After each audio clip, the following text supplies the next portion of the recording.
Okay, so I'm going to attempt to try to explain this. You can see me in the corner, and I'm already gone to, this says student preview mode because that's what you should see. And this is the weekly lecture material for week 3. So over here, I just clicked on this and went to week 3. Okay. I wanted to go over a few things because there's been some emails and some questions for me about maybe what you all are seeing each week. As well as how to kind of study to get the most, um, maybe the most correct on these weekly tests. So let me do two things. I might make two videos, but for now, let me show you, for this one, let me show you how to navigate through everything. Okay, so if you haven't already done so, you need to make sure that you click on each one of these because the class is set up. I think most of you have read the syllabus and done your syllabus quiz, the weekly lecture material, the due dates for everything. I'm going to click on this and go back because I want to show you this.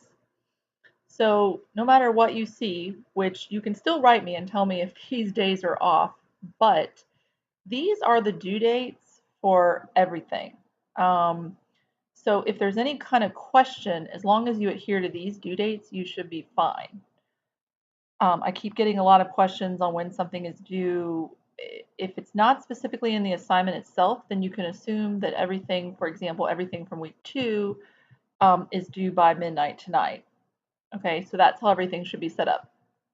And for week 3, everything is due by June 11th. So this means that you should have completed, for this week by tonight, you should have completed online test 2, lab 2. Now sometimes the labs, we're calling it lab 2, but it could be a combination of your lab kit 2 and 3, etc. But we're calling it lab 2 because it goes with week 2.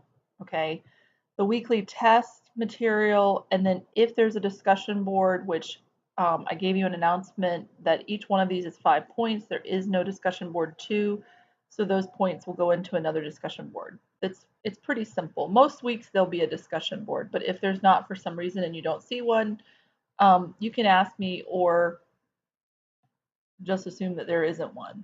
So if it should be up there, then I've put it up there. Okay.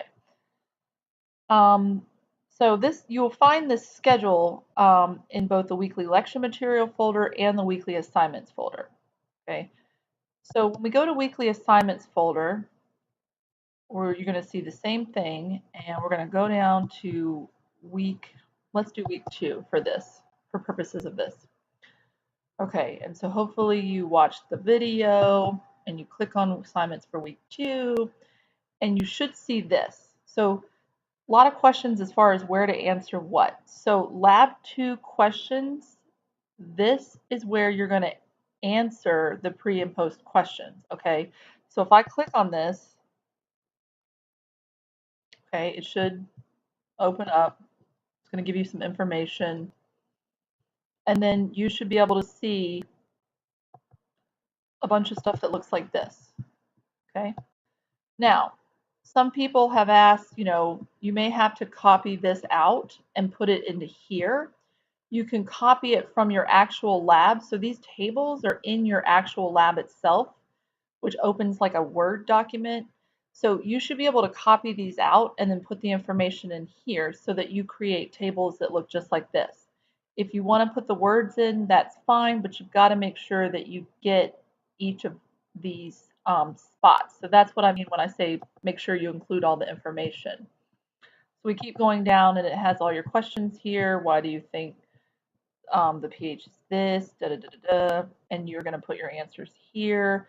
Or again, some of you have copied them out of the actual labs themselves and then just plopped them in here with your answers.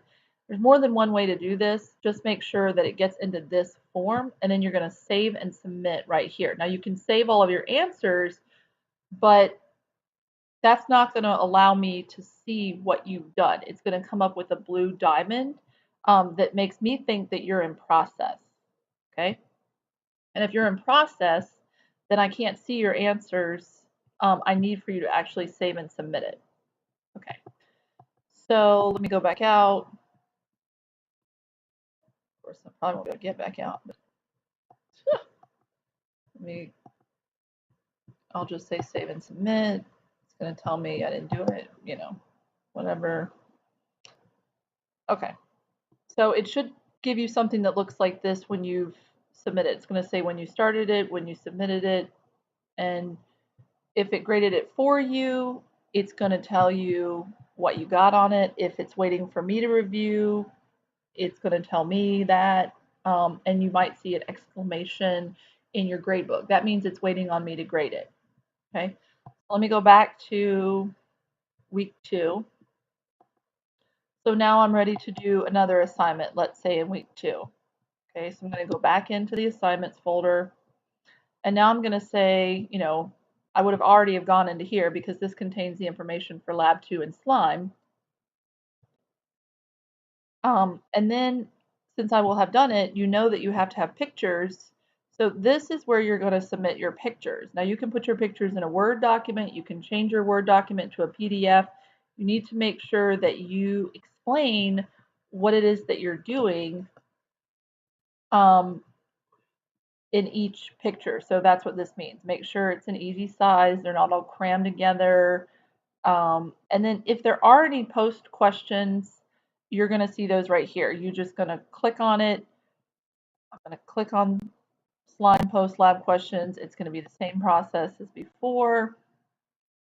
It's going to ask me about the slime. The other one was lab 2 in this case. It's going to ask you about the newsprint, the putty, et cetera, anything that it wants to ask you. And then you're going to do the same thing, save and submit.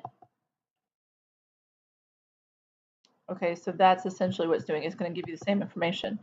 Now, when you, okay, I don't need that. So see how it says needs grading? And it says this is what you're probably seeing. Okay, I'm going to say okay. Okay, and it's going to take me back. All right, lab 2 and slime. So these, when it actually says the name of the lab, those are the actual labs. So you've got general safety and you've got the chemical bonding fundamentals. Okay, they all are going under lab 2, so there shouldn't be any confusion. If it's in that week, then you should be doing it. We're just calling it lab 2. So if I click on chemical bonding fundamentals, for example, you're going to see 2 different things open up. You're going to see an O1, which is going to be your introduction, and then you're going to see the actual experiment. If I open up the experiment, okay, you will see it's going to give me the information. There's going to be a video. Usually it's going to tell you exactly what to do and how to do it. And then you're going to see what I was talking about in your lab are those exact same tables that you see in what I'm asking. So you can take these and cut them out, you know, copy and paste them into a Word document, however you want to do it, whatever software that you have, take, you know, a picture of it, something, so that you can put those into where it's asking you for the data. Okay. If I say, you know, click here and download, it's going to ask me, do I want to open the doc associated with it? I'm going to let that open for a minute.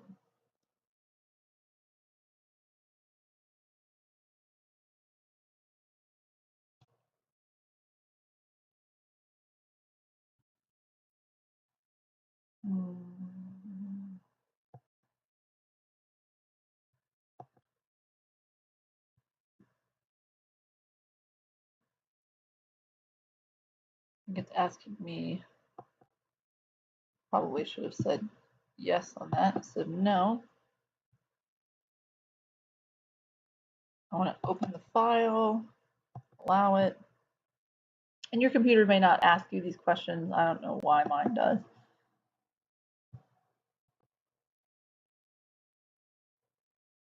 You don't need any credentials from VCCS to open attachments. Okay, so here it is.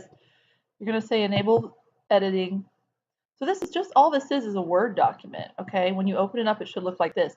You can open this up and you can go in here and then there it is. And you can put in all your data and then you're going to transfer this table. If that's the table that's being asked for in the assignment, then you can just copy that out and paste it into the part where you answer the question. Okay, so everything that you need, including some of the questions, you can put the questions on here and then just copy and paste the answers right out into the assignment part. Okay, so I'm going to go back in to here. Okay, go back to that. I'm going to go to week 2.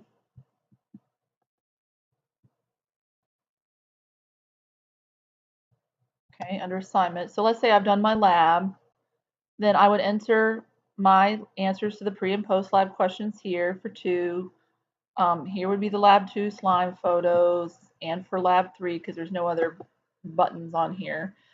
And then the post slime lab, you know, a lot of people put their questions in here. That's fine. And then test 2. So if there's any test for that week, which there's usually a test every week, this is where you're going to actually take it from. And anything else that I want you to do is going to be inside of that assignments folder. Okay, so as long as you've clicked on everything in here, then you should be good to go. Okay. So for example, for this week, you would have also done, so now I'm back in the weekly lecture spot, and I'm going to go to week 2. And you can see there's some information, a little picture. Seriously, dude, I think you're overreacting. Hopefully you've watched this video on why water is important to biology. And these are the things that you're keeping in mind, okay? And it's going to tell you what it corresponds to. And hopefully you're using OpenStax. And it goes along with the lab because you're talking about aqueous solutions, acid, bases, pHs, neutralization, buffers, that kind of thing. You know, why do we care about water? What is it that makes water so important? And since you've already kind of gone through a little bit of the chemical elements and things from week 1, in week 2, it's putting them together with water. And one of the things that I like to do is kind of compare everything to water, especially if there's something that you don't know what it is. For example, lipids don't have the same characteristics as water because they're not soluble in it. Okay, so you have water, and you know that water is a molecule, and you know that water has hydrogen bonds. You know that water has covalent bonds, and you can compare just about everything in biology and chemistry, for that matter, to water. You can say, well, are there polar bonds? Yes, no. Is there a covalent bond? Yes, no. Does it look like water? Does it like water? You know, we get into hydrophobic, something that doesn't like water. We get into hydrophilic, something that does like water. So it's kind of like a decision tree, and it takes some of the sting, if you will, out of chemistry, or the scariness of chemistry. It really is just a matter of building on itself. And so at this point, you really should have a good understanding of electrons and how electrons work to make chemical bonds. So that's very important, because if you don't understand how carbon works and that it has 4 unpaired electrons, you really can't begin to understand how something like glucose is put together, or something like a carbohydrate, or so, and then if you don't understand that, then you can't really understand the components of a cell. So this is how it all starts fitting together. Okay, and in this particular case, we're all about water. And then we move along into these functional groups. And so these functional groups, you've got your main carbons. These functional groups hang off of the carbon, if you will. They love to attach themselves to carbon. And so that they are what allow these molecules to work the way they work. For example, if you have a carbon with a hydroxyl, so an OH group attached to it, it's an alcohol. Okay, and alcohol, because it has an OH, loves water. So it's soluble in water, and it behaves a little bit like water. And if you see an OH on a carbon, you've got some kind of alcohol, okay, of some sort, okay. And so that's what this video is about. And if you have, carboxyl groups and carbonyl groups, and amino acids, what they're made out of. So this is where you get into, we're taking those macromolecules, okay, that's what these are starting to become. And in order to make those macromolecules, you have to add functional groups to them so that they can behave appropriately as needed in the cell and outside of the cell. And so here's a functional group. So this is really good because this is going to ask you, do you really understand what it is that you've just looked at or read? So there's various pieces of the puzzle for you to use. Maybe you're a real video person and you like the videos. If that's the case and you need help with a specific concept or you don't understand something, then go to the video. Go to a video. Google it yourself and go to a video. If you're more of a book person, then there's actually more than one open biology book out there, but we're using OpenStax. So you can use that. That's all that is. Now, in some cases, there's some PowerPoints that I've attached. I don't know if any of you like PowerPoints. I kind of like them because they're um, I'm a big fan of PowerPoint because it gives you all the information in one spot. So if you don't see a PowerPoint, you can always ask me for a PowerPoint. I'm sure that I have a PowerPoint. And don't be afraid to ask, hey, hey, doctor, hey, Jen Durkitz or Professor Durkitz, can you put up a PowerPoint or something, and I'll see if I have one. Okay, so there's chapter 4. That's another PowerPoint, and then we've got the functional groups. Just showing you another video. Some of the videos are some of the units have better videos in them than others, and sometimes I don't put a lot of information out there because it might be do more harm than good. Because if I put a bunch of information out there, students have a tendency to just kind of go for everything that's there and they get really overwhelmed. And that doesn't help you when it's time to take the test because you just think that everything's in there. Now, after the first couple of weeks, you should start seeing kind of a trend on what it is that I'm looking for. If you're studying in a week, if you're studying a lot about function and form, then chances are that your test is going to have a pretty decent amount of information about water. It's going to have information about functional groups. It's going to want you to recognize a couple of different things. It might ask you about amino acids. It might ask you about carbohydrates. It's going to ask you, some of the basics. If I go to open chapter 4 PowerPoint here, go through the same process I just did. I see that my camera is laggy.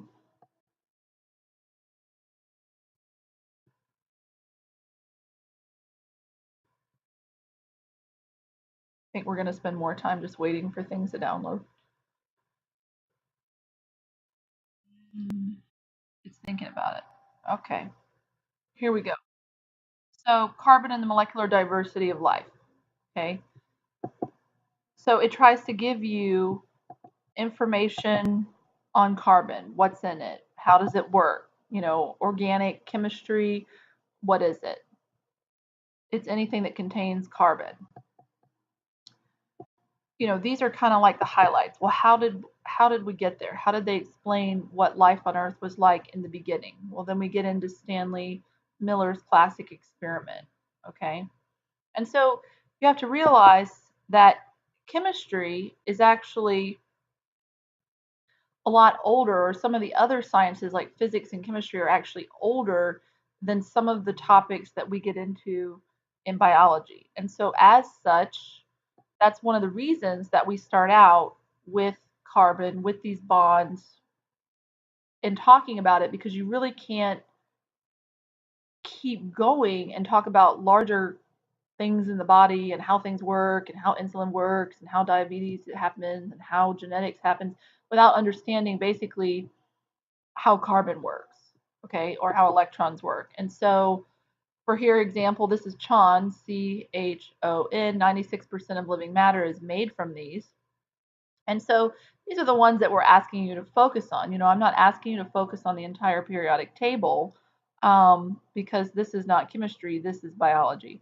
But you still have to understand what a valence electron is, and you have to understand how the one valence electron with hydrogen um, interacts or plays or bonds, however you want to put it, um, with something like oxygen. So it can bond right here and it can bond right here to get water, H2O. And so that's what these tables are about. And it also gives you some examples of carbon backbone. So this is what we mean when we say carbon backbone. Okay. And carbon is just very universal, and anything that has carbon in it is considered organic. And as you can see, we keep going, and it gives you, gives you some names. And so this is the kind of stuff that you're really studying, so that if you saw something like this, you would know, I'm not going to be like, is this butane? But you know that this is a carbon-based product, and that it has 4 carbons, and so 4 carbons is but, and then ane means single bond, and ene right there means double bond. Okay, so every time you see a double bond, it's going to have some sort of ene, and if it's just single bond, it's going to have ane. So, those type of things you have to know just so you don't get confused, but we don't go into it in such extensive detail that you're going to be lost in it. It's my computer's over here locking up. Let me get back to it. Okay, there we go. And as I was talking about before, we've got the hydrocarbons, the nonpolar, and the hydrophobic. And we get into the lipids. So here's lipids. This is what they look like. We get into isomers and understanding what isomers are. So this is an enantiomer. They're basically mirror images. You see these a lot with drugs. And one of my favorites, because I used to work at a pharmaceutical company, that might be something you don't know. I was in research and development for over a decade. And people don't understand that, both enantiomers are found in nature. Okay, these are just mirror images of each other, and that's what the little red is trying to show you. But one way of looking at the molecule is actually effective in the body, and one is not. And so, as a drug manufacturer, they have to make sure that the effective enantiomer is actually what goes into something like an Advil, because if it was all R form, well, guess what? It wouldn't really work. So now you could say, make the statement, well, that doesn't really matter. Well, true, but something like albuterol would. So this is the effective enantiomer and ineffective. So if you're asking the question, well, why do I care? Well, you care because if you have asthma, you need your albuterol, and when you're in pain, you need your ibuprofen. So I don't want to keep you on here too long, but one of the questions I saw on test 2 that people were having a hard time with was this idea of steroids. And steroids, basically, they have a ring configuration. Okay, they can have anything up here. They can have long chains, short chains. They can have stuff hanging off of them here. They can have stuff hanging off of them here. But they have a certain shape to them. And so that's what that question in test 2, if you haven't taken test 2, that's really what it's asking about the steroid. The 7 functional groups that are most important. Okay, so we've broken it down. And then you can go through each slide. And so you need to be able to recognize, so if I was taking notes on this, for example, I would be like, okay, OH is an alcohol. And I would know that it's a hydroxyl, right? So I'm not writing down every single thing on the slide, but I'm going to know, I'm going to read, and I'm going to put down certain characteristics with it. And I know that because it has OH in it, that it must be polar, because water also has OH in it. We get to the carbonyls, right? And so carbonyl, you have this C double bond O, and it tells you a little bit about it. Okay, so these are the ketones and aldehydes. And so how do you recognize it? It's a C double bond O. That's a carbonyl group. and then we have a carboxyl group. Well, carboxyl, as the name implies, like that hydroxyl, there's that hydroxyl part. And this is a very important feature of a protein or an amino acid, right? Okay. So these are the slides that it's really talking about. Amine group, well, those are going to be on a protein, right? How do you recognize them? It's going to have an amine, NH2. Sulfahedrals are pretty easy because you're going to see an S. Methyls are always CH3, right there. That's just something that you know. And a phosphate, why do we care about that? Well, we better care because DNA has a phosphate backbone, right? Let's hope so. And also with some of the fats, but it's that phosphate backbone that gives it that negative charge from those oxygens right there. Oxygen's very negatively charged. Okay, and then at the end we get into some ATP, just kind of an introduction to it and some pictures about how it works, and then just a little bit of some review. So, there's probably like, if I was making cards or a review sheet off of this, I mean, it would probably be like a half a sheet long. You probably had um, some cards, like study cards, index cards. That's another way to study for biology. Go through the chapter and put down things that you think are right. If you find that what you're writing down is not correct, then ask, because you could be focusing on the wrong thing, like especially with chemistry, because if those of you that have had chemistry before, I think have a tendency to focus on more, oh my gosh, it's these bonds, it's this, it's that. And in reality, you just have to remind yourself this is biology. So you have to ask yourself, well, how does this relate to biology? Not how does it relate to chemistry, but how does it relate to biology? All right, so I'm going to get out of there. So anyways, and also under the weekly assignments, I'm going to go into week 3. Since I'm on a roll, I'll just keep going. Hopefully I'm not boring you. Let's go under week 3, since this is what you're getting ready to do. I'm going to go under the assignments. And you've got test 3, and you've got some pre-lab information. And so this is a prime example of what I'm talking about. You don't need to worry about this number here. This is considered week 3 lab, okay? So don't worry about this number.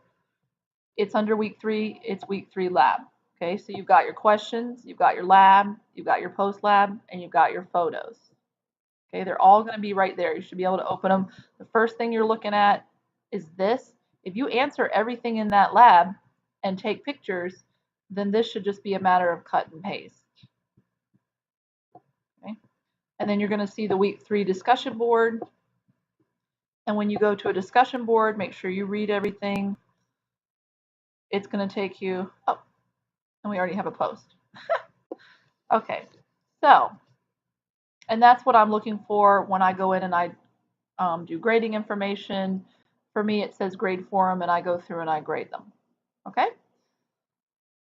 Under course tools, let's see what else do I want to show you. Under course tools, we have a few things under here that we can use. There's conferencing sessions and blogs and things like that. We can create study groups if you were interested in that. We could have Blackboard Collaborate sessions.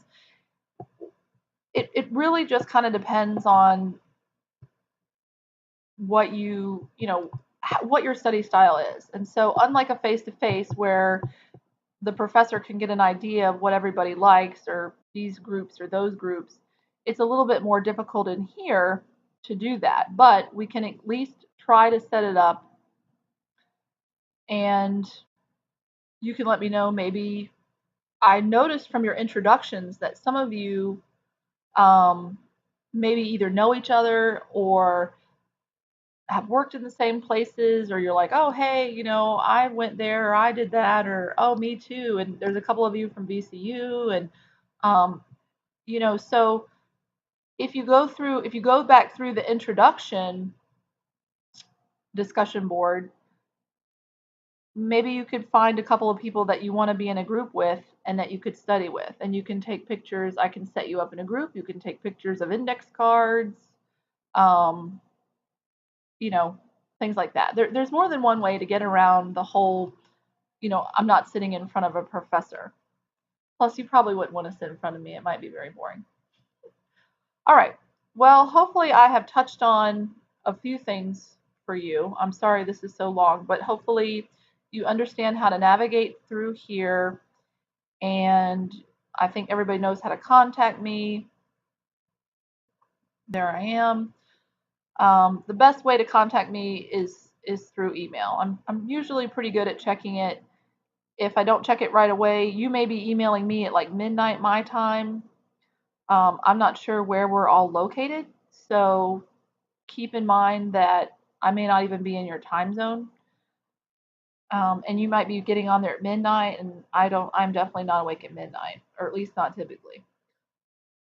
So anyways, hopefully this has helped, and I will, if you have any questions at all, you can always email me, and we will attempt to clarify things as best as possible. All right. Well, thank you very much.